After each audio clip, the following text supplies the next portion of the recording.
ರಾಜೀನಾಮೆ ಕೊಡ್ಬೋದು ಎದಕ್ಕೆ ಕೊಡ್ತಿರ್ತಾರೆ ಸುಮ್ಕೆ ಆಗಿದ್ದಕ್ಕೆ ರಾಜಿ ಕೊಡ್ತಿರ್ತಾವ ಅದ ನಾವು ಇತಿಹಾಸ ದಾಖಲಾತಿ ತಗೊಂಡು ನೀವು ಬನ್ನಿ. ಪಾಕಿಸ್ತಾನ ಜಿಂದಾಬಾದ್ ಅಂತ ವಿಧಾನಸೌಧದಲ್ಲಿ ಕೂತಿದ್ರಲ್ರಿ ಎಂ ಬಿ ಪಾಟೀಲ್ರೆ, ಎಷ್ಟು ಮಂದಿನ ಬ್ಯಾನ್ ಮಾಡಿದ್ರಿ? ಇಲ್ಲಿ ಬ್ಯಾನ್ ಮಾಡೋದಲ್ಲದೆ ಕನ್ನೂರು ಶ್ರೀಗಳನ್ನು ಹೆದರ್ಸಕ್ ಹೋಗ್ತೀವಿ, ಅಲ್ಲಿ ಬಾಗಲಕೋಟೆಯಲ್ಲಿ ಡಿಸಿನ ತಹಸೀಲ್ದಾರ್ ಹೆದರ್ಸ್ತೀರಿ. ಇಲ್ಲದೆ ಹೋದ್ರೆ ನಿಮ್ಮ ವಿಧಾನಸಭಾ ಕ್ಷೇತ್ರದಿಂದ ಹಳ್ಳಿ ಹಳ್ಳಿಗೆ ಬರ್ತೇವೆ, ನೆನಪಿಟ್ಕೊಳ್ಳಿ. ನೀವು ಸಮಾಜದ ಬಂಧುಗಳು ನಿಮ್ಮ ವಿಧಾನಸಭಾ ಕ್ಷೇತ್ರದಿಂದಲೇ ಹೋರಾಟ ಪ್ರಾರಂಭ ಮಾಡ್ತೇವೆ. ಎಲ್ಲಿಗೆ ಬಂದಿರ್ತದೆ ನೋಡ, ಬಿಜಾಪುರ ಜಿಲ್ಲೆಯಲ್ಲಿ ರಾಜಕಾರಣ ಎಲ್ಲಿಗೆ ಬಂದು ನಿಲ್ತದೆ. ನಾವೇನು ಯಾರು ಕೂಡ ಬಳೆ ಹಾಕೊಂಡು ಕೂತಿಲ್ಲ. ನಿಮ್ಮ ಸಿದ್ಧಾಂತ ಇದೆ, ನೀವು ಹೇಳ್ರಿ. ನಮ್ಮ ಸಿದ್ಧಾಂತದ ಏನ್ ಹೇಳ್ತೇವೆ, ಜನರ ಮುಂದೆ ಹೋಗೋಣ, ಜನ ತೀರ್ಮಾನ ಮಾಡಲಿ ಅಂತ.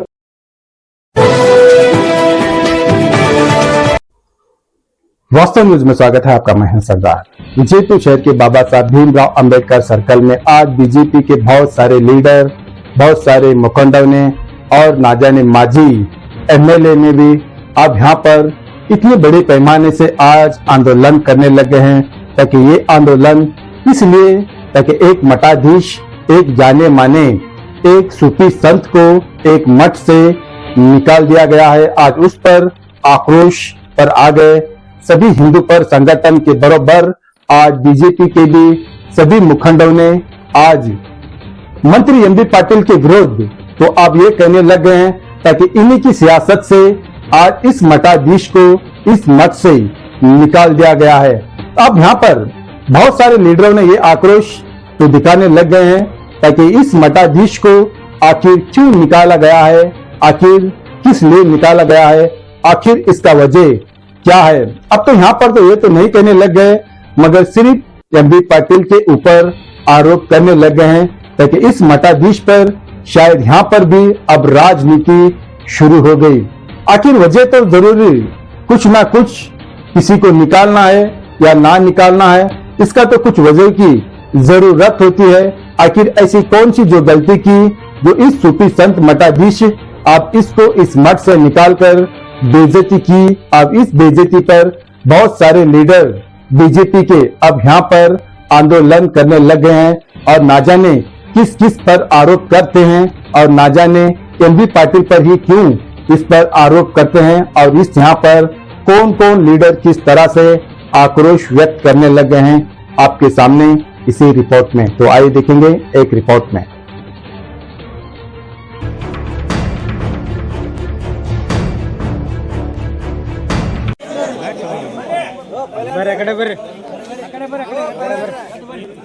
बोलो भारत माता की जय, भारत माता की जय।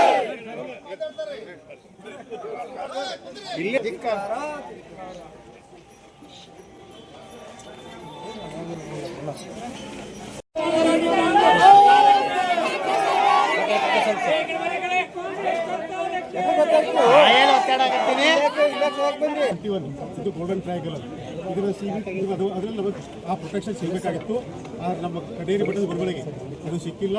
ಇದು ಆರ್ಡರ್ ಇರೋದ ಇದು violative of constitution provisions. Second article 25 ನಮಗೆ ಕ್ಲಿಯರ್ ಆಗಿ ನಮ್ಮ ಧರ್ಮ ಪ್ರತಿಪಾದನೆ ಮಾಡೋಕ್ಕೆ ಹಕ್ಕದ. ನಮ್ಮ ಗುರುಗಳು ಇಲ್ಲಿ ಯಾವುದೋ ಸಮಾಜ ಘಾತಿ ಕೃತ್ಯಗಳು ಯಾವಾಗೂ ಇಡಬೇಕು. ಹಿಸ್ಟರಿ ತೆಗೆದು ನೋಡ್ರಿ, ಎಲ್ಲಿಯೂ ಅವರು ಅಂತ ಕೆಲಸ ಮಾಡಲ್ಲ. ಆದಷ್ಟು ಸಮಾಜಕ್ಕೆ ಹಿತದ ಕೆಲಸ ಮಾಡ್ಕೊತ ಬಂದಾರ. ಆದರೂ ಸಹಿತ ಅದನ್ನು ಪರಿಗಣನೆ ಮಾಡಲಾರ್ದ ನೀವು ಏನು ನಿರ್ಬಂಧ ಹಾಕಿದ್ರಲ್ಲ, ಇದು ಟೋಟಲಿ ವೈಲೇಟಿವ್ ಆಫ್ ಕಾನ್ಸ್ಟಿಟ್ಯೂಷನ್ ಪ್ರೊವಿಷನ್. ಅದಕ್ಕೆ ದಯಮಾಡಿ ಕೈ ಮುಗಿದಾಗ ಕೇಳ್ಕೊತೀವಿ, ಇದನ್ನ ಆದಷ್ಟು ಬೇಗ ಉದ್ಧಾರ ಮಾಡ್ಕೋರಿ. ಮನವಿ ಓದಿ ನಿಮಗೆ ಕೊಡುವಂಥದ್ದಾಗಿ ಚರ್ಚೆ ಮಾಡೋದು ನಾವೆಲ್ಲ ಸಂತರು ಬಂದಿದ್ದೀವಿ ಇರ್ತಕ್ಕಂಥ ಪ್ರಮುಖ ಸರ್. ಕಾಂಗ್ರೆಸ್ ಸರ್ಕಾರ ತಮ್ಮ ಮುಖಾಂತರ ಒಬ್ಬ ಸಂತರನ್ನ ಪ್ರತಿಬಂಧಿಸುವಂಥ ಕೆಲಸ ಮಾಡ್ತಾರೆ. ದಯಮಾಡಿ ನಾವು ವಿನಂತಿ ಮಾಡ್ತೇವೆ, ಸರ್ಕಾರ ಮಾಡೋದು ಪಾಪದ ಕೆಲಸಕ್ಕೆ ತಮ್ಮ ಸಹಿ ಆಗಬಾರ್ದು ಅಂತ ನಮ್ಮಿಂದ. ಯಾಕಂದ್ರೆ ತಾವೊಬ್ಬ IAS ಅಧಿಕಾರಿಗಳಿದ್ದೀರಿ, ಈ ದೇಶದ ಸಂವಿಧಾನ ಕಾನೂನನ್ನು ರಕ್ಷಣೆ ಮಾಡ್ತಕ್ಕಂಥ ಜವಾಬ್ದಾರಿ ಗೌರವಿಂದ ನಾವು ತಮ್ಮನ್ನು ವಿನಂತಿ ಮಾಡ್ತಾ ಇದ್ದೀವಿ. ಗೌರವಪೂರ್ವಕವಾಗಿ ಸಂತರ ಶಾಪಕ್ಕೆ ಅವರು ಒಳಗಾಗ್ತಾ ಇದ್ದಾರೆ. ಹಾಗೆ ಅದನ್ನು ತಮ್ಮ ಮುಖಾಂತರ ನಡೆಸೋದು ಬೇಡ ಅಂತಕ್ಕಂಥ ನಮ್ಮ ವಿನಂತಿ. ಸೆವೆರಲ್ ಸುಪ್ರೀಂ ಕೋರ್ಟ್ ಜಡ್ಜ್ಮೆಂಟ್ಸ್ಗಳಿದ್ದಾವೆ, ಯಾವುದೇ ಕಾರಣಕ್ಕೂ ಸ್ವಾಮೀಜಿಗಳನ್ನು ತಡೆಯಲಿಕ್ಕೆ ಸಾಧ್ಯ ಇಲ್ಲ. ಅದಕ್ಕೆ ಈಗ ಏನಾಗಿರ್ತಕ್ಕಂಥ ಘಟನೆ ಆಗಿದೆ, ಅದಕ್ಕೆ ನಾವೆಲ್ಲರೂ ಕೂಡ ಶಾಂತ ರೀತಿಯಿಂದ ಹಿಂದೂ ಸಮಾಜದ ಎಲ್ಲ ಬಂಧುಗಳು ಕೂಡ ನಾವು ವಿನಂತಿ ಮಾಡ್ತೇವೆ. ಸ್ವತಃ ಬಂದು ದಯಮಾಡಿ ಆದೇಶನ ವಾಪಸ್ ತಗೊಳ್ಳಿ ಸರ್. ಈ ಸರ್ಕಾರ ಮಾಡುವಂಥ ಪಾಪದ ಕೆಲಸಕ್ಕೆ ನಾವು ಹೊಣೆ ಆಗಬಾರ್ದು ತಮ್ಮಲ್ಲಿ ವಿನಂತಿ ಮಾಡ್ತೀವಿ. ಮನವಿ ಪತ್ರ ಇದೆ ಸರ್ ಸ್ವಲ್ಪ ಆ ಕಡೆ ಸರ್ ಕನ್ನೇರಿ ಪೂಜ್ಯರ ಭಕ್ತ ಹಿಂದೂ ಬಾಂಧವರೆಲ್ಲರೂ ಸೇರಿ ಸಲ್ಲಿಸುತ್ತಿರುವ ಖಂಡನಾ ಮನವಿ ಏನೆಂದರೆ ಇತ್ತೀಚೆಗೆ ಕನ್ನೇರಿ ಪೂಜ್ಯರು ಒಂದು ಕಾರ್ಯಕ್ರಮದಲ್ಲಿ ಅನೌಪಚಾರಿಕವಾಗಿ ತಮ್ಮ ಗ್ರಾಮೀಣ ಸೊಗಡಿನ ಭಾಷೆಯಲ್ಲಿ ಮಾತನಾಡಿದ್ದನ್ನು ವಿರೋಧಿಸಿ ಅವರನ್ನು ವಿಜಯಪುರ ಜಿಲ್ಲೆಯೊಳಗೆ ಬರದಂತೆ ನಿಷೇಧ ಹೇರುವ ಮೂಲಕ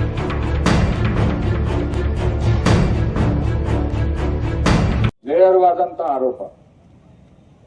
ಧರ್ಮ ಒಡೆಯುವಂತ ಕೆಲಸವನ್ನು ಎಂ ಬಿ ಪಾಟೀಲ್ರೆ ನೀವು ಹಿಂದೆ ಒಂದ್ಸಾರಿ ಮಾಡಿದ್ದೀರಿ, ನೆನಪಿದೆಯಾ?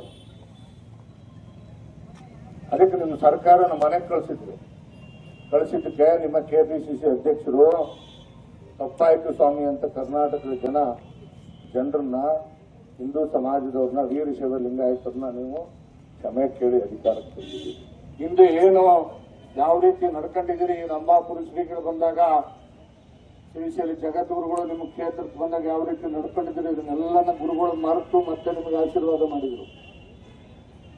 ಆದ್ರೆ ಈಗೇನ್ ನೀವು ಮಾಡಿ ಹೊರಟಿದ್ರಿ ಎಂ ಬಿ ಪಾಟೀಲ್ರೆ, ಇದು ನಿಮ್ಮನ್ನೇ ಸುಡುತ್ತದೆ. ನಾನು ನಿಮ್ಮ ಒಳ್ಳೇದಕ್ಕೆ ಮಾತು ಹೇಳ್ತಾ ಇದ್ದೇನೆ. ಯಾಕಂದ್ರೆ ನೀವೇನ್ ರಾಜಕೀಯ ಕುತಂತ್ರ ನಡೆಸಿರಲ್ಲ, ರಾಜಕೀಯ ಮಾಡ್ರಿ. ನಾವು ರಾಜಕೀಯ ಮಾಡ್ತೀವಿ, ನೀವು ಮಾಡ್ರಿ. ನಾವು ಬಿಜೆಪಿಯಿಂದ ರಾಜಕೀಯ ಮಾಡ್ತಾ ಇದ್ದೀವಿ, ನೀವು ಕಾಂಗ್ರೆಸ್ನಿಂದ ರಾಜಕಾರಣ ಮಾಡ್ತಿದ್ದೀವಿ. ರಾಜಕಾರಣ ಮಾಡೋಣ, ಆದ್ರೆ ಸ್ವಾಮೀಜಿಗಳನ್ನ ಕರೆತಂದು ಅವ್ರನ್ನ ಮುಂದಿಟ್ಕೊಂಡು ರಾಜಕಾರಣ ಮಾಡಕ್ ಹೊರಟಿದ್ದೀರಲ್ಲ, ಈ ದೇಶದ ಇತಿಹಾಸ ಹೋದ್ರಿ ನೀವು. ಯಾರು ಸಂತರನ್ನ ಸಾಧುಗಳನ್ನ ತಡುವಂತ ಕೆಲಸ ಮಾಡ್ಯಾರ ಅವ್ರು ಸುಟ್ಟು ಹೋಗ್ಯಾರ. ಅದೇ ರೀತಿ ನೀವು ಆ ಸಂತರ ಶಾಪದಲ್ಲಿ ಸುಟ್ಟು ಹೋಗ್ತೀರಿ ಎಂ ಬಿ ಪಾಟೀಲ್ ನೆನಪಿಟ್ಕೊಳ್ಳಿ. ನಿನ್ನೆಯಿಂದ ಇವತ್ತೇನು ನಮ್ಮ ಹಿಂದೂ ಸಮಾಜದ ಬಂಧುಗಳು ಶಾಂತ ರೀತಿಯಿಂದ ನಾವು ಇಲ್ಲಿ ಹೋರಾಟ ಮಾಡ್ತಾ ಇದ್ದೀವಿ. ಆಯ್ತು, ನಾನು ಎಂ ಬಿ ಪಾಟೀಲ್ಗೆ ಇನ್ನೊಂದು ಸವಾಲು ಹೇಳಿದ್ವಿ. ನೀವು ಬಸವಣ್ಣನ ಧರ್ಮ ಸ್ಥಾಪನೆ ಮಾಡಕ್ ಕೊಟ್ಟಿದ್ದೀನಿ, ನಾನು ಪ್ರತ್ಯೇಕ ಧರ್ಮ ಸ್ಥಾಪನೆ ಮಾಡಕ್ ಕೊಟ್ಟಿದ್ದೀನಿ ಅಂತ ಹೇಳಿ ನೀವು ಹೊರಟಿರಲ್ಲ. ಮೊದಲು ಇದೇ ಬಿಜಾಪುರದಲ್ಲೇ ವೇದಿಕೆ ನಿರ್ಮಾಣ ಮಾಡಿ ಬರ್ತೇವೆ ನಾವು. ಇತಿಹಾಸದ ದಾಖಲಾತಿ ತಗೊಂಡು ನೀವು ಬನ್ನಿ. ನನ್ಗೆ ಗೊತ್ತಿಲ್ಲ, ನಿಮ್ಮ ಮನೆಗೆ ಬಂದಿಲ್ಲ. ನಿಮ್ಮ ಮನೆಗೆ ಬಂದವರು ನನಗೆ ಹೇಳಿದಾರೆ ನಿಮ್ಮ ಮನೆಯಲ್ಲಿ ಕ್ರಿಶ್ಚಿಯನ್ ಪೂಜೆ ಮಾಡ್ತೀವಿ ಅಂತ ನಮ್ಗೆ ಗೊತ್ತಿಲ್ಲ. ನಿಮ್ಮ ಮನೆಯಲ್ಲಿ ಕ್ರಿಶ್ಚಿಯನ್ ಪೂಜೆ ಮಾಡ್ತೀನಿ ಅಂತ ಹೇಳಿ ಗೊತ್ತಿಲ್ಲ ನನಗೆ. ಆದ್ರೆ ನಾನು ನಿಮ್ಮ ಮನೆಗೆ ಹೋಗಿ ನೋಡಿಲ್ಲ. ಆದ್ರೆ ಅಲ್ಲಿ ನೋಡಿ ಬಂದಿರೋದು ಕೆಲವರು ಹೇಳಿದ್ದನ್ನು ನಾನು ಹೇಳ್ತಾ ಇದ್ದೀನಿ. ಒಂದು ವೇಳೆ ನೀವು ಕ್ರಿಶ್ಚಿಯನ್ ಪೂಜೆ ಮಾಡ್ತಿದ್ರೆ ನೀವು ನಿಜವಾಗಲೂ ಹಿಂದೂಗಳು ಅಂತ ಹೇಳಿ ನಾವು ಹೆಮ್ಮೆ ಪಡ್ತೇವೆ, ನಿಮಗೆ ವಿರೋಧ ಮಾಡೋದಿಲ್ಲ. ಆದ್ರೆ ಆಚಾರ ಮಾಡೋದೊಂದು, ಹೇಳೋದೊಂದು, ಮಾಡೋದೊಂದು ಗಮನದಲ್ಲಿ ಇಟ್ಕೊಳ್ಳಿ. ಅದಕ್ಕೆ ಲಿಂಗಾಯತ ಅಂದ್ರೆ ಏನು, ಪ್ರತ್ಯೇಕ ಧರ್ಮ ಅಂದ್ರೆ ಏನು, ಎಲ್ಲೂ ಕೂಡ ಬಸವಣ್ಣ ಪ್ರತ್ಯೇಕ ಧರ್ಮ ಮಾಡ್ಬೇಕಂತ ಹೇಳಿಲ್ಲ. ಬಸವಣ್ಣನ ಪ್ರತಿಯೊಂದು ವಚನದಲ್ಲಿ ಕೂಡಲ ಸಂಗಮ ದೇವ ಅಂತಿರೋದು. ಕೂಡಲ ಸಂಗಮನಾಥನನ್ನ ದೇವರು ಅಂತ ನಾವು ಪೂಜೆ ಮಾಡ್ತೇವೆ. ಎಲ್ಲಾ ಕಡೆ ಕೂಡಲ ಸಂಗಮನಾಥನ ಮಠಗಳಿದಾವೆ, ದೇವಸ್ಥಾನಗಳಿದಾವೆ. ಅದಕ್ಕೆ ಇದನ್ನು ಮಾಡಿರ್ತಕ್ಕಂಥವ್ರು ನೇರವಾಗಿ ಎಂ ಬಿ ಪಾಟೀಲ್ ಜಾತಿ ಗಣತಿ ಸಮೀಕ್ಷೆ ಮಾಡಕ್ ಹೊಂಟಿರಲಿಲ್ಲ. ಏನ್ ಹೇಳಕತ್ತೀರಿ ಎಂ ಬಿ ಪಾಟೀಲ್? ಲಿಂಗಾಯತ ಧರ್ಮ ಅಂತ ಬರ್ಸಿ ನನಗೆ ಹೇಳಿ ನೀವು. ಆಯ್ತಪ್ಪ, ನೀವ್ ಹೇಳ್ದಂಗೆ ಲಿಂಗಾಯತ ರೆಡ್ಡಿ, ಲಿಂಗಾಯತ ಧರ್ಮದಲ್ಲಿ ಕಾಲಂ ಬರೆದ್ರೆ ನಮ್ಗೆ ನಮ್ಮ ಬಡವರ ಮಕ್ಕಳು ಮೀಸಲಾತಿ ಸಿಗ್ತದ ಹೇಳಿ ನೋಡೋಣ. ಹಿಂದೂ ಅಂತ ಬರೆದಾಗ ಮಾತ್ರ ನಮಗೆ ಮೀಸಲಾತಿ ಸಿಗ್ತದೆ, ಅರ್ಥ ಮಾಡ್ಕೊಳ್ಳಿ ಇದನ್ನ. ಹಿಂದೆ ನಮ್ಮೆಲ್ಲ ಏನು 6 ಧರ್ಮಗಳು ಪ್ರತ್ಯೇಕ ಧರ್ಮ ಅಂತ ಪಾರ್ಲಿಮೆಂಟ್ ಅಲ್ಲಿ ಸಂವಿಧಾನ ಪ್ರಕಾರ ರೆಕಗ್ನೈಸ್ ಆಗೋಕ್ಕಿಂತ ಮುಂಚಿತವಾಗಿ ಬೆಳೆದ್ರೆ ಮೊದಲು ಏನ್ ಬರೀತಿದ್ವಿ ನಾವು? ಹಿಂದೂ ಮುಸ್ಲಿಂ, ಹಿಂದೂ ಕ್ರಿಶ್ಚಿಯನ್, ಹಿಂದೂ ಬೌದ್ಧ ಅಂತ ಬರೀತಿದ್ವಿ. ಯಾವಾಗ ಪಾರ್ಲಿಮೆಂಟ್ ಅಲ್ಲಿ ಸಂವಿಧಾನಬದ್ಧವಾಗಿ ಧರ್ಮಗಳು ರಿಕಗ್ನೈಸ್ ಆಯ್ತು ಅವಾಗ ಅದನ್ನ ನಾವು ಧರ್ಮದ ಕಾಲಲ್ಲಿ ಪ್ರತ್ಯೇಕ ಬರೆದ್ರು. ಮೊದಲು ಇದು ರಿಕಗ್ನೈಸ್ ಆಗಲಿ. ಇನ್ನೊಂದು ಮಾತು, ಎಷ್ಟು ಮಂದಿ ಮಾತಾಡಿದ್ರಿ? ಎಷ್ಟು ಮಂದಿ ಮಾತಾಡಿಲ್ಲ? ದಿನ ಬೈತಾರಲ್ಲ, ಎಷ್ಟು ಮಂದಿ ಸ್ವಾಮಿಗಳು ಮಾತಾಡಿ, ಎಷ್ಟು ಮಂದಿ ರಾಜಕಾರಣಿಗಳು ಮಾತಾಡಿಲ್ಲ? ಇದೇ ಜಿಲ್ಲೆಯಲ್ಲಿ ಎಷ್ಟು ಜನ ರಾಜಕಾರಣಿಗಳು ಮಾತಾಡಿಲ್ಲ? ಎಷ್ಟು ಮಂದಿ ಬ್ಯಾನ್ ಮಾಡಿದ್ರಿ? ಪಾಕಿಸ್ತಾನ್ ಜಿಂದಾಬಾದ್ ಅಂತ ವಿಧಾನಸೌಧದಲ್ಲಿ ಕೂಗಿದ್ರಲ್ರಿ ಎಂ ಬಿ ಪಾಟೀಲ್ರೆ, ಎಷ್ಟು ಮಂದಿನ ಬ್ಯಾನ್ ಮಾಡಿದ್ರಿ? ಇಲ್ಲಿ ಬ್ಯಾನ್ ಮಾಡೋದಲ್ಲದೆ ಕಣ್ಣೂರು ಶ್ರೀಗಳನ್ನು ಹೆದರ್ಸಕ್ ಹೋಗ್ತೀರಿ, ಅಲ್ಲಿ ಬಾಗಲಕೋಟೆಯಲ್ಲಿ ಡಿಸಿನ ತಹಸೀಲ್ದಾರ್ ಹೆದರ್ಸ್ತೀರಿ. ಇಲ್ಲದೆ ಹೋದ್ರೆ ನಿಮ್ಮ ವಿಧಾನಸಭಾ ಕ್ಷೇತ್ರದಿಂದ ಹಳ್ಳಿಗೆ ಬರ್ತೇವೆ, ನೆನಪಿಟ್ಕೊಳ್ಳಿ. ನೀವು ಹಿಂದೂ ಸಮಾಜದ ಬಂಧುಗಳು ನಿಮ್ಮ ವಿಧಾನಸಭಾ ಕ್ಷೇತ್ರದಿಂದಲೇ ಹೋರಾಟ ಪ್ರಾರಂಭ ಮಾಡ್ತೀವಿ. ಎಲ್ಲಿಗೆ ಬಂದಿರ್ತದೆ ನೋಡ, ಬಿಜಾಪುರ ಜಿಲ್ಲೆಯಲ್ಲಿ ರಾಜಕಾರಣ ಎಲ್ಲಿಗೆ ಬಂದು ನಿಲ್ತದೆ. ನಾವೇನು ಯಾರು ಕೂಡ ಬಳೆ ಹಾಕೊಂಡು ಕೂತಿಲ್ಲ. ಆದ್ರೆ ರಾಜಕಾರಣದಲ್ಲಿ ಧರ್ಮ ಬೆಳೆಸಬಾರ್ದು. ನಮ್ಮ ಗುರುಗಳು ಯಾರೇ ಸ್ವಾಮಿಗಳು, ಕೆಲವು ಸ್ವಾಮೀಜಿಯವರು ಮಾತಾಡ್ಯಾರ ನೋಡ್ಬಿಟ್ರೆ ನೀವು ಯೂಟ್ಯೂಬ್ನಾಗ ಬೆಂಕಿ ಬರ್ತೈತಿ. ನಾನು ಮಾತಾಡ್ಲಿಕ್ಕೆ ಹೋಗಿಲ್ಲ, ಯಾಕಂದ್ರೆ ಇರ್ಲಿ ಏನೋ ಗುರುಗಳು ಮಾತಾಡೋರು ಇವತ್ತಿನ ನಾಳೆ ಸರಿ ಓದಿತ್ತು ಅಂತ. ಆದ್ರೆ ನೀವು ಇದರಲ್ಲಿ ರಾಜಕಾರಣ ಮಾಡ್ತೀರಿ. ಅದು ಕನ್ನೇರಿ ಶ್ರೀಗಳಂತವ್ರು ಬಸವ ತತ್ವವನ್ನ 100% ಪಾಲನೆ ಮಾಡಿದಂತ ಈ ಭಾಗದಲ್ಲಿ ಯಾರಾದ್ರೂ ಒಬ್ರು ಸ್ವಾಮಿಗಳಿದ್ರೆ ಮೊದಲು ಕನ್ನೇರಿ ಶ್ರೀಗಳು ಪ್ರಥಮ ಸ್ಥಾನದಲ್ಲಿ ನಿಲ್ತಾರೆ. ಮುಖ್ಯಮಂತ್ರಿಗಳಿಗೆ ವಿಭೂತಿ ಪಟ್ಟ ಹಚ್ಚಿ ಹೂವು ಹಾಕೋದ್ರೆ ಎಷ್ಟು ಮಂದಿ ಅವರಪ್ಪ ಪ್ರತಿನಿತ್ಯ ಕಾಯಕ ಮಾಡಿ ದಾಸೋಹ ಮಾಡೋದು ಒಂಚೂರು ಪಟ್ಟಿ ಕೊಡ್ತೀರಾ? ಇಲ್ಲ ಬಹಿರಂಗ ಚರ್ಚೆ ಬರ್ತೀರಾ? ಮಾಡಿ, ಅದು ಚರ್ಚೆ ಆಗ್ಲಿ ಸಮಾಜದಲ್ಲಿ. ಅದನ್ನು ಬಿಟ್ಟು ಸಮಾಜ ಹೊಡಿತಕ್ಕಂಥ ಕೆಲಸ ದಯಮಾಡಿ ನಿಲ್ಲಿಸಬೇಕು ಅಂತ ಹೇಳಿ ಇವತ್ತು ವಿನಂತಿ ಪೂರ್ವಕ ಆಗ್ರಹ ಮಾಡ್ತಾ ಇದ್ದೇವೆ. ಇದಕ್ಕೆ ಏನಾದ್ರೂ ನೀವು ಮುಂದುವರಿಸಿದ್ರೆ ಎಂ ಪಾಟೀಲ್ರೆ, ನಾವು ನಿಮ್ಮ ವಿಧಾನಸಭಾ ಕ್ಷೇತ್ರದ 8 ವಿಧಾನಸಭಾ ಕ್ಷೇತ್ರದಲ್ಲೇ ನಾವೆಲ್ಲ ಕೂಡ ನಾಯಕರುಗಳು ಸವಾಲಾಗಿ ಸ್ವೀಕಾರ ಮಾಡ್ತೇವೆ. ಇದೇ ವಿಷಯ ಮುಂದಿನ ಚುನಾವಣೆಯಲ್ಲಿ ಚರ್ಚೆ ಆಗಿ ಅದಕ್ಕೆ ನಾವು ತಯಾರಿದ್ದೀವಿ. ಆದ್ರೆ ಸ್ವಾಮಿಗಳು ಕರ್ಕೊಂಡು ಬೇಡ. ಸ್ವಾಮಿಗಳು ಮೊದಲ ಅವ್ರು ಏನು ಆದೇಶ ಇದೆ ಅದು ವಾಪಸ್ ಪಡ್ಕೊಂಡ್ರೆ, ನೀವೇನು ನಿಮ್ಮ ಸಿದ್ಧಾಂತ ಇದೆ ನೀವು ಹೇಳ್ರಿ, ನಮ್ಮ ಸಿದ್ಧಾಂತದ ಏನು ಹೇಳ್ತೇವೆ ಜನರ ಮುಂದೆ ಹೋಗೋಣ, ಜನ ತೀರ್ಮಾನ ಮಾಡಲಿ ಇರ್ತಕ್ಕಂಥ ಮಾತನ್ನು ಹೇಳಿ ಈ ಸಂದರ್ಭದಲ್ಲಿ ಮಾತಾಡ್ಲಿಕ್ಕೆ ಅವಕಾಶ ಮಾಡಿಕೊಟ್ರೆ ತಮ್ಗೆಲ್ಲರಿಗೂ ನಾನು ಮಾತು ಮುಗಿಸ್ತೇನೆ.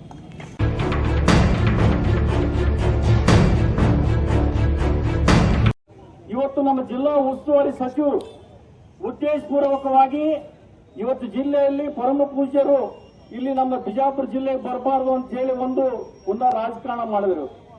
ಯಾಕಂದ್ರೆ ಇವತ್ತು ನಿಮ್ಗೆ ಗೊತ್ತಿದೆ, ಪರಮ ಪೂಜೆ ನಡೆದಾಡುವ ದೇವರು ಪರಮ ಪೂಜೆ ಸಿದ್ದೇಶ್ವರ ಶ್ರೀಗಳ ಅತಿ ಹತ್ತಿರದಲ್ಲಿ ಇರ್ತಕ್ಕಂಥ ಇವತ್ತು ಮೈಸೂರಿನ ಶ್ರೀಗಳು ಮತ್ತು ನಮ್ಮ ಕನ್ನೇರಿ ಮಠದ ಪರಮ ಪೂಜರು.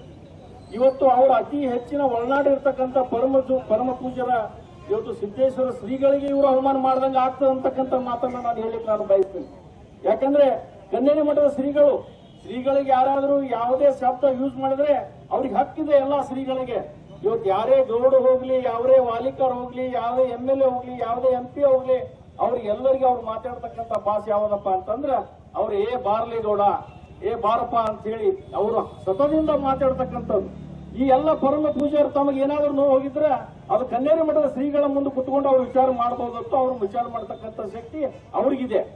ಆದ್ರೆ ಇವತ್ತು ಜಿಲ್ಲಾಡಳಿತ ದಿಢೀರ್ನೆ ಇವತ್ತು ಬಿಜಾಪುರ ಜಿಲ್ಲೆಗೆ ಬರಬಾರ್ದಂತಕ್ಕಂಥ ಇದು ನಾಟಕಿ ಏನ್ ನಡೆದಪ್ಪ ಅಂತಂದ್ರ ಜಾತಿ ಒಳಗೆ ಬೀಜ ಬಿತ್ತಿ ಎಲ್ಲರನ್ನ ಹಾಳು ಮಾಡ್ತಕ್ಕಂಥ ಹುನ್ನಾರ ಯಾರಾದ್ರೂ ಮಾಡಿದ್ರೆ ಅದು ಜಿಲ್ಲಾವರಿ ಉಸ್ತುವಾರಿ ಸಚಿವರು ಅಂತಕ್ಕಂಥ ಮಾತನ್ನ ನಾನು ಹೇಳಲಿಕ್ಕೆ ನಾನು ಬಯಸ್ತೀನಿ. ಆದ್ರೆ ಬಿಜಾಪುರ ಜಿಲ್ಲೆ ಮಾಡಿದ್ರು, ಈಗ ಬಾಗಲಕೋಟೆ ಜಿಲ್ಲೆ ಮಾಡಿದ್ರು, ಅಂದ್ರೆ ಉದ್ದೇಶ ಏನಿದೆ? ನಾವು ಇಷ್ಟೇ ಸೂಕ್ಷ್ಮವಾಗಿ ಹೇಳ್ತೀವಿ. ಇವತ್ತು ಬಹುಸಂಖ್ಯೆಯಲ್ಲಿ ನಾವು ಏನು ಕೊಡಿದೀವಿ, ಜಿಲ್ಲಾಡಳಿತಕ್ಕೆ ಜಿಲ್ಲಾಧಿಕಾರಿಗಳಿಗೆ ನಾನು ಮನವಿ ಮಾಡ್ಕೊತೀನಿ, ತಾವು ಏನು ಆದೇಶ ಮಾಡಿದ್ರಿ ಅದು ಹಿಂದೆ ಪಡಿಬೇಕು. ಅದು ಹಿಂದೆ ಪಡಿಲ್ಲ ಅಂದ್ರೆ ದೀಪಾವಳಿ ಆದ ಮರುದಿವಸ ನಾವು ಯಾರು ದೀಪಾವಳಿ ಮಾಡಕ್ ಕೊಡಂಗಿಲ್ಲ. ಆದ್ರೆ ಇದು ಹೋರಾಟ ಬಹಳ ದೊಡ್ಡ ಪ್ರಮಾಣದಲ್ಲಿ ಮಾಡಬೇಕಾಗ್ತದೆ. ತಾವು ಆದೇಶವನ್ನು ಹಿಂದೆ ಪಡಿಬೇಕು ಅಂತಕ್ಕಂಥ ಮಾತನ್ನ ಹೇಳಲಿಕ್ಕೆ ನಾನು ಬಯಸ್ತೀನಿ. ಬಂಧುಗಳೇ, ಈ ಷಡ್ಯಂತ್ರ ಜಿಲ್ಲಾ ಉಸ್ತುವಾರಿ ಸಚಿವರು ನೀವು ಮಾಡೋದನ್ನ ಬಿಡ್ರಿ, ಇಂತ ಹೇಳಿ ಕೆಲಸಗಳನ್ನ ಮಾಡೋದು ಬಿಡ್ರಿ. ಈ ಸರ್ಕಾರಿ ವೈದ್ಯಕೀಯ ಕಾಲೇಜು ಸ್ಥಾಪನೆ ಮಾಡಬಾರದು ಅಂತಕ್ಕಂಥ ಮಾಡಬೇಕು ಅಂತಕ್ಕಂಥ ಒಂದು ಹೋರಾಟದಲ್ಲಿ ಇವತ್ತು ಸತತವಾಗಿ ಒಂದು ತಿಂಗಳಗಟ್ಟಲೆ ಕೂತಾರೆ. ಅವ್ರಿಗೆ ಕೂಡ ರಾತ್ರಿ ಬಂದು ಅವ್ರಿಗೆ ಧಮಕಿ ಕೊಡ್ತಾರೆ, ನೀವು ಹೇಳ್ರಿ ಅಂತ ಹೇಳಿ. ಯಾವ ಕಾಲಕ್ಕೂ ಹೇಳಂಗಿಲ್ಲ.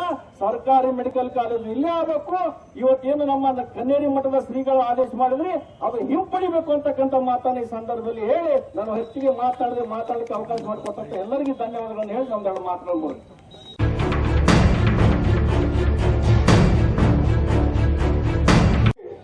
ಇವತ್ತು ಅವ್ರ ಮೇಲೆ ಬಿಜಾಪುರ ಜಿಲ್ಲೆಗೆ ಬರಬಾರದು ಅಂತಕ್ಕಂಥ ನಿಷೇಧವನ್ನು ಹಾಕಿದ್ರಿ.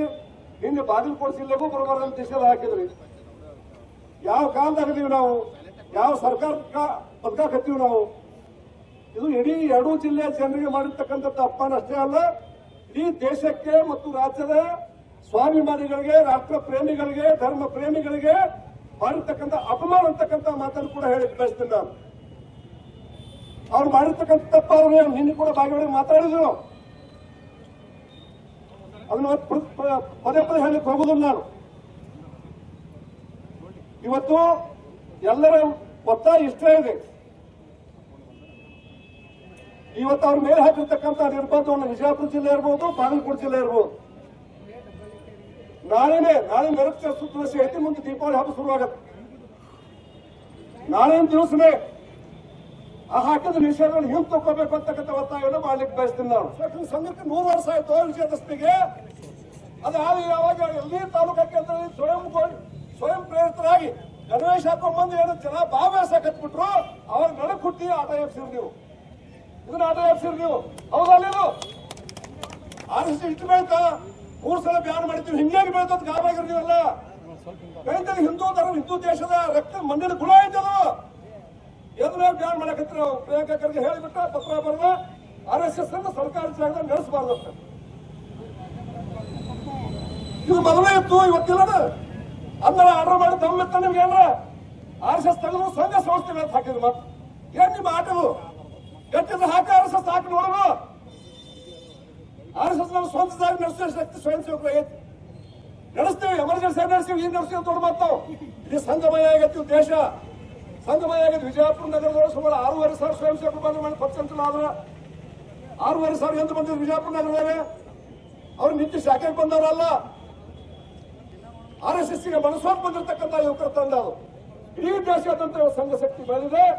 ಅದ್ರ ಮೇಲೆ ಹಾಕುತ್ತ ನಿಷೇಧವನ್ನು ತೆಗಿಬೇಕು ಅಂತಕ್ಕಂಥ ಮಾತನ್ನು ಕೂಡ ಹೇಳಿ ಬಯಸ್ತೀನಿ. ತೆಗೀರಿ ಸಕಲ್ ಬಿಡ್ರಿ, ಸಂಘ ನಿಲ್ಲುವುದಿಲ್ಲ, ಸಂಘದ ಕಾರ್ಯ ನಿಲ್ಲುವುದಿಲ್ಲ.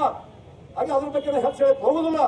ಅದಕ್ಕಾಗಿ ಇವತ್ತ ವಿನಂತಿ ಮಾಡ್ತೀನಿ, ಕನ್ನಡ ಶ್ರೀಗಳು ಹಾಕಿರ್ತಕ್ಕಂಥ ಪ್ರವೇಶ ನಿರ್ಬಂಧವನ್ನ ಬಾಗಲಕೋಟೆ ಮತ್ತು ವಿಜಯಪುರ ಜಿಲ್ಲೆ 2 ಜಿಲ್ಲೆ ಹಾಕಿದ ನಿರ್ಬಂಧ ತೆಗೆದು ಹಾಕಬೇಕು.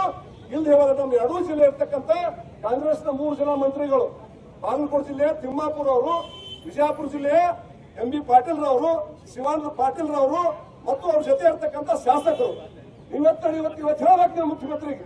ಈ ಜಿಲ್ಲೆಯವ್ರಿಗೆ ಹೋಟ್ ಬೇಕಾಗಿದ್ರ, ಈ ಜಿಲ್ಲೆ ಹೋಟ್ ಬೇಕಾಗಿದ್ರ ಇವತ್ತು ಮುಖ್ಯಮಂತ್ರಿಗೆ ಒಂದು ಹೇಳಿಕೆ ಕೊಡ್ಬೇಕು. ನೀವು ಬರೀ ಕಣ್ಣು ವರ್ಷ ಹೇಳಿಕೆ ಕೊಟ್ಟರೆ ನಡೆಯಲ್ಲ. ಶಿವಾನಂದ ಪಾಟೀಲ್ ನಿಮ್ಗೆ ಆಗುತ್ತೆ. ನಾವು ಅದು ಹೇಳಿದ್ರೆ ರಾಜೀನಾಮೆ ಕೊಟ್ಟು ನೋಡ್ರು ಎದಕ್ಕೆ ಕೊಡ್ತಿರ್ತೀರಿ ಸುಮ್ಕೆ ಇಬ್ಬರು ಹಾಕಿ ರಾಜೀನಾಮೆ ಕೊಟ್ಟಿರ್ತಿಲ್ಲ. ಈಗ ಕೊಡಿ, ದೇಶ ಸಲುವಾಗಿ ಧರ್ಮಸ್ಥಳಗೆ ನಿಮ್ದು ಶಾಸಕರು ಸೇರಿ ನೀವು ರಾಜೀನಾಮೆ ಒತ್ತಾಯವನ್ನು ಮಾಡಲಿಕ್ಕೆ ಬಯಸ್ತೀನಿ. ಅವಾಗ ನಿಮ್ಮ ಧರ್ಮದ ಬಗ್ಗೆ, ಋಷಿಗಳ ಬಗ್ಗೆ, ಸ್ವಾಮಿಗಳ ಬಗ್ಗೆ, ಭೂಮಿಯ ಬಗ್ಗೆ ಇರ್ತಕ್ಕಂಥ ತಿಳಿತೈತಿ. ಕಾಂಗ್ರೆಸ್ ಶಾಸಕರಿಗೆ ಹೇಳ್ತೀನಿ, ನೀವು ಮಾಡಿ ತೋರಿಸಿ ನಿಮಗೆ ಶಾಸಕ ಕೊಡೋದು ಹೇಳುದಿಲ್ಲ. ಹಂಚಬೇಡ್ರಿ, ಎಲೆಕ್ಷನ್ ಆರಿಸ್ಬೇಕು, ಕಡಿಮೆ ಭಾಳ ಆಗ್ತದೆ. ಅದನ್ನ ಶಾಸಕ ಕೊಡಬೇಡ್ರಿ. ಅಟ್ಲೀಸ್ಟ್ ದೀಪಾವಳಿ ಆಗುತ್ತಾನೆ ಕೊಡ್ರಿ, ಭಕ್ತರುಗಳು ನೋಡೋರು. ದೀಪಾವಳಿ ಹಾಕಲ್ಲ ಮತ್ತೆ ವಾಪಸ್ ತಗೋರಿ. ನೀವು ಆದ್ರೆ ಅಷ್ಟು ತಗೊಂಬೈತಾರೆ ನೋಡ್ತೀನಿ ನಿಮ್ ತಕ್ಕ ಎದಕ್ಕೆ ಏನು ಮಾಡ್ತೀರಿ ಅಂತ. ಅಕಸ್ಮಾತ್ ಸತ್ತು ಅಲ್ಲ ಏನ್ ಮಾಡ್ತೀರಿ? ಅಕಸ್ಮಾತ್ ಹಾಟ್ರೆ ಸತ್ಬಿಟ್ರೆ ಹೊತ್ತಿಲ್ಲ ಅಧಿಕಾರ ಧರ್ಮಸ್ಥಳ ಮಾಡ್ಕೋರಿ, ಒಂದು ತ್ಯಾಗ ಮಾಡಿ ಏನಾಗೋದಂತ ಅದಕ್ಕೆ ಯಾಕೆ ಅಷ್ಟು ಮಾಡಕ್ ಬರಲ್ಲ. ವಿಜಯಪುರ ಜಿಲ್ಲೆ ಗಂಡು ಮೆಟ್ಟಿನ ನಾಚಿಕ್ ಬರ್ತಂಗೆಲ್ಲ ಎಲ್ಲ ನಿಮ್ಗೆ ಪ್ರತಿ ಆಗಿದ್ದಕ್ಕೆ ನಾಚಿಕ್ ಬರ್ತಂತ. ಅದನ್ನ ದಯವಿಟ್ಟು ಎಲ್ಲರೂ ಸೇರಿ ಧರ್ಮಕ್ಕಂತ ಸಂಕಟ ಇದು. ಇದು ಬಿಜೆಪಿ ಸಂಕಟನೂ ಅಲ್ಲ, ಸಂಘದ ಸಂಕಟನೂ ಅಲ್ಲ, ವಿಶ್ವ ಹಿಂದೂಗಳ ಸಂಕಟನೂ ಅಲ್ಲ. ಇಡೀ ದೇಶದ, ಇಡೀ ಜಿಲ್ಲೆಯ ದೊಡ್ಡ ಧರ್ಮ ಸಂಕಟ ಬಂದಿರತಕ್ಕಂಥ ಸಂದರ್ಭದಲ್ಲಿ ಎಲ್ಲರೂ ನಿಮ್ಮ ಪಾತ್ರಗಳನ್ನು ತೋರಿಸಬೇಕು, ನಿಮ್ ಜವಾಬ್ದಾರಿ ಮಾಡಬೇಕು ಅಂತಕ್ಕಂಥ ಒತ್ತಾಯ ಮಾಡಿ ಈ ನಿರ್ಬಂಧವನ್ನು ತೆಗೆದು ಹಾಕಬೇಕು ಅಂತ ಒತ್ತಾಯ ಮಾಡಿ ನಾನು ಮಾತನ್ನು ಮುಗಿಸ್ತಾ ಇದ್ದೇನೆ. ಜೈ ಹಿಂದ್, ಜೈ ಕರ್ನಾಟಕ.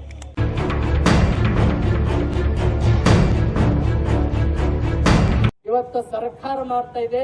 ಸರ್ಕಾರಕ್ಕೆ ನಾವು ಎಲ್ಲಾ ಸ್ವಾಮಿಗಳು ಇವತ್ತು ಬೀದಿಗೆ ಬರ್ತಾ ಇದೀವಿ. ಇನ್ನೇನಾದರೂ ನಾವು ಬೀದಿ ಬಿಟ್ಟು ವಿಧಾನಸೌಧ ಬರುವುದೇನಾದರೂ ಗಜ್ಜಿ ಆಯ್ತಂದ್ರ ನೀವೇನು MLA MP ಗಳದಿರಲ್ಲ, ಎಲ್ಲರೂ ಹೋಗ್ತೀರಿ ಮನೆಗೆ. ನಮ್ ಭಕ್ತರು ನಮಗೆ ಸಹಕಾರವನ್ನು ನೀಡಿದ್ರ ಮುಂದಿನ ಸಲ ನಾವು ಸನ್ಯಾಸಿಗಳು ರಾಜಕೀಯ ಇಳಿಬೇಕಾಗ್ತದ ಅಂತ ಕೆಲಸವನ್ನು ತಾವೆಲ್ಲರೂ ಮಾಡ್ತಾ ಇದ್ದೀರಿ. ನಾವು ಸುಮ್ಮನೆ ಅಲ್ಲ, ಧರ್ಮವನ್ನ ಕಾಪಾಡಬೇಕಾಗ್ತದ, ಸಂಸ್ಕೃತಿಯನ್ನು ಉಳಿಸಬೇಕಾದ್ರ ನಾವು ಬರೇ ಸನ್ಯಾಸಿಗಳಲ್ಲ, ಸ್ವಾಮಿಗಳಲ್ಲ, ಮಠಗಳಲ್ಲಿ ಕುಂತು ಧರ್ಮ ಬೋಧನೆ ಮಾಡೋದಲ್ಲ, ರಾಜಕೀಯ ನೀತಿಗಳನ್ನ ಹೇಳುವಂತ ಎಲ್ಲ ಸ್ವಾಮಿಗಳದಿವಿ. ಒಬ್ಬರೇ ನಮ್ಮ ಕನೇರಿ ಅಪ್ಪಗಳಿಗೆ ನೀವು ನಿರ್ಬಂಧನೆ ಹಾಕಿದ್ರಲ್ಲ, ಅವ್ರಿಗೆ ನಿರ್ಬಂಧನೆ ಹಾಕಿರಬಹುದು, ನಮಗೆಲ್ಲ ನಿರ್ಬಂಧನೆ ಹಾಕ್ಲಿಕ್ಕೆ ಸಾಧ್ಯ ಇಲ್ಲ. ಒಬ್ಬರಲ್ಲ, ಇಬ್ಬರಲ್ಲ, 100 ಸ್ವಾಮಿಗಳು ನಾವು ಜಾಗೃತಿಯನ್ನು ಮೂಡಿಸ್ತೀವಿ. ಈ ನಿರ್ಬಂಧನೆಯನ್ನ ವಾಪಸ್ ತಗೋಬೇಕು. ತಗೊಂಡು ನಮ್ಮ ಗೌರವವನ್ನ, ನಮ್ಮ ಸ್ವಾಮಿಗಳಿಗೆ ಗೌರವಪೂರ್ವಕವಾಗಿ ಸನ್ಮಾನವನ್ನು ಮಾಡುವಂತ ಕೆಲಸ ಸರ್ಕಾರ ಮಾಡಬೇಕಾಗ್ತದ ಅಂತ ಹೇಳಿ ಸರ್ಕಾರ ಈ ಸ್ವಾಮಿಗಳ ಮೇಲೆ ಏನು ಅಸ್ತ್ರಗಳನ್ನು ಮಾಡ್ತಾ ಇದ್ರೆ ಇವು ಅಸ್ತ್ರಗಳು ಯಾವತ್ತೂ ನಡೆಯಂಗಿಲ್ಲ. ಮುಂಬರುವಂತಹ ದಿನಮಾನಗಳಲ್ಲಿ ನಮ್ಮ ಸಂಸ್ಕೃತಿ, ನಮ್ಮ ಸಂಸ್ಕಾರ, ನಮ್ಮ ಹಿಂದೂ ಸನಾತನ ಸಂಸ್ಕೃತಿಯನ್ನು ಉಳಿಸುವಂತ ಕೆಲಸ ಕನೇರಿ ಅಪ್ಪಗಳು ಎಷ್ಟು ದೊಡ್ಡ ದೊಡ್ಡ ಕಾರ್ಯಕ್ರಮ ಮಾಡ್ತಾರೆ ನಿಮಗೆಲ್ಲ ಗೊತ್ತಿರಬಹುದು. ಏನು ಸಾವಯವ ಕೃಷಿ ಮುಖಾಂತರ ನಮ್ಮ ಪರಂಪರೆಯನ್ನು ಉಳಿಸುವಂತ ಕೆಲಸ ನಮ್ಮ ಕನೇರಿ ಶ್ರೀಗಳು ಮಾಡ್ತಾ ಇದ್ದಾರೆ.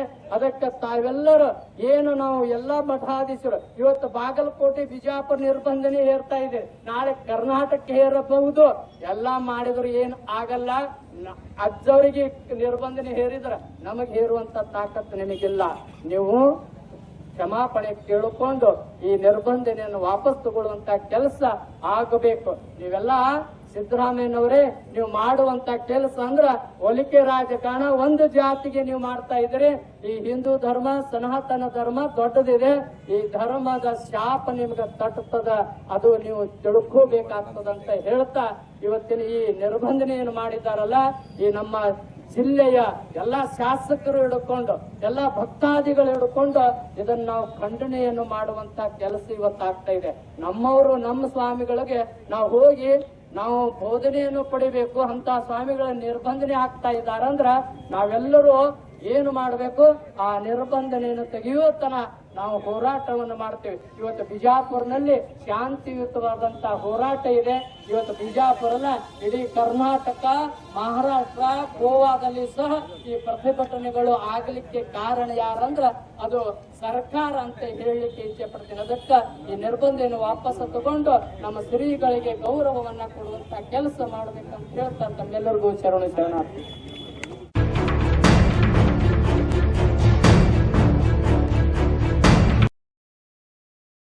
ಕ್ರಿಶ್ಚಿಯನ್ರನ್ನ ಕಂಡ್ರೆ ಭಯ ಇಲ್ಲ.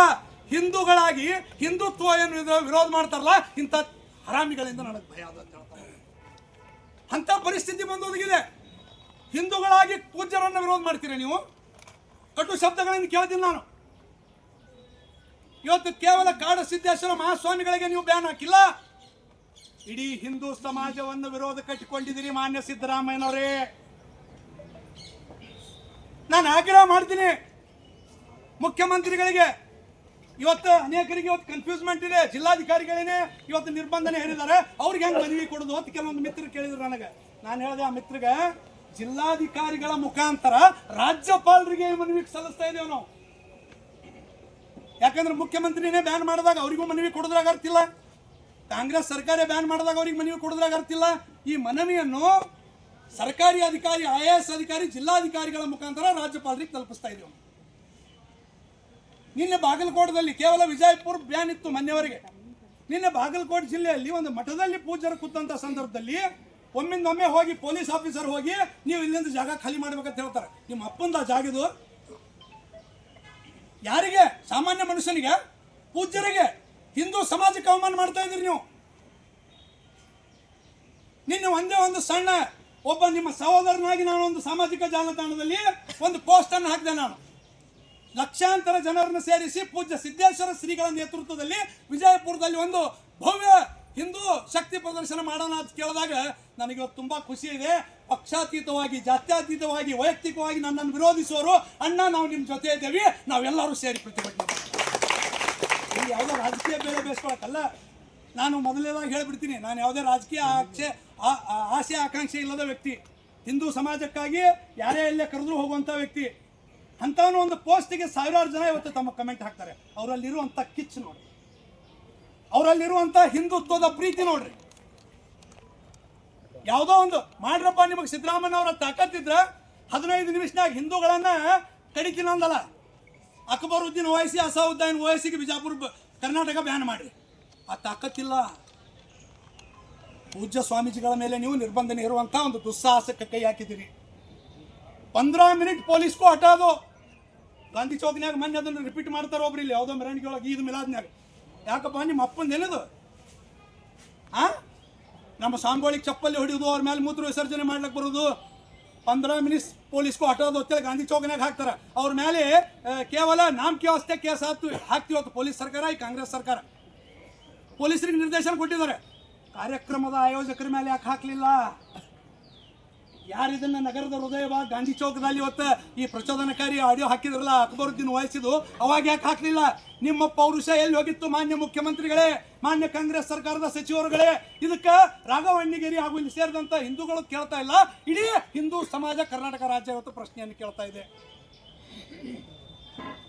ಅದಕ್ಕೆ ಈಗ ಸಾಕಷ್ಟು ಜನರು ಇವತ್ತು ನನಗೆ ಹೇಳ್ತಾ ಇದ್ರು, ಇಲ್ರಿ ವಿಜಯಪುರ ಬಂದ್ ಕರೆ ಕೊಟ್ರಿ. ಹಂಗೆ ನಾನು ರಮೇಶ್ ಬಿದ್ನೂರು ಕೂಡ ಮಾತನಾಡ್ದೆ. ಬಂದು ಕೊಡೋದ್ರಿಂದ ಏನಾಗ್ತದ? ನನ್ನ ವೈಯಕ್ತಿಕ ಅಭಿಪ್ರಾಯ, ತಾವು ಒಪ್ಕೋತೀರಿ ಅಂತ ತಿಳ್ಕೊತೀನಿ.